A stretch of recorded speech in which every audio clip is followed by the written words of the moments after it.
Thank you for tuning into Abundant Moments. On Father's Day this year, part of my message, I preached about the parable that Jesus gave of the prodigal son, and how often we just talk about the son. And I really believe that the point Jesus was trying to get across was not at all about the son, but about the Father. Because the Father in that parable that Jesus gave represents God, our Father, how much He loves us, how He's looking for us when we stray afar off. And in that parable, Jesus gave a lot of analogies that sometimes we miss because of the world in which we live.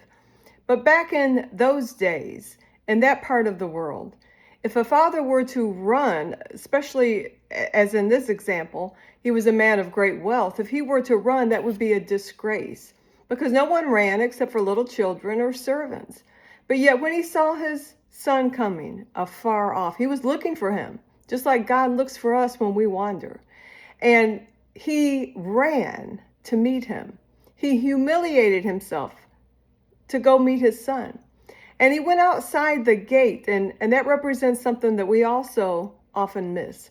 Because in those days, if someone disgraced their family, the community would go outside the gate and would break a jar, representing that all ties were broken from that man, from that woman, whoever it was that had disgraced their family. They were no longer a part of the community. But this father went running to meet him so that he could take the condemnation, the guilt, before anybody could accuse his son of anything. He went running to meet him because he wanted everyone to know this was his son. He was lost and he was now found.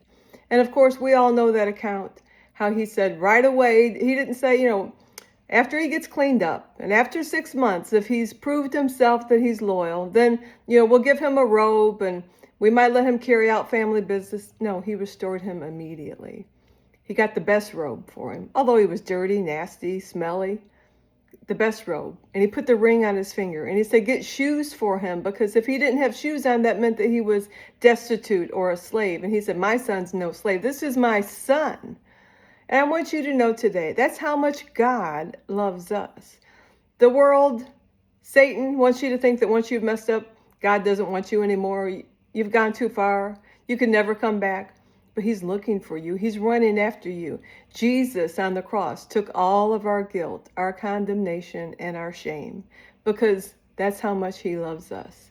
So today, know this: the Father loves you with an everlasting love. And you can never stray too far, that he's not looking for you. He does not want to humiliate you, but he wants to restore you because he's the God of restoration. And it is so wonderful to know that love and to know no matter what, he is there for us and he wants us. Thank you for tuning in.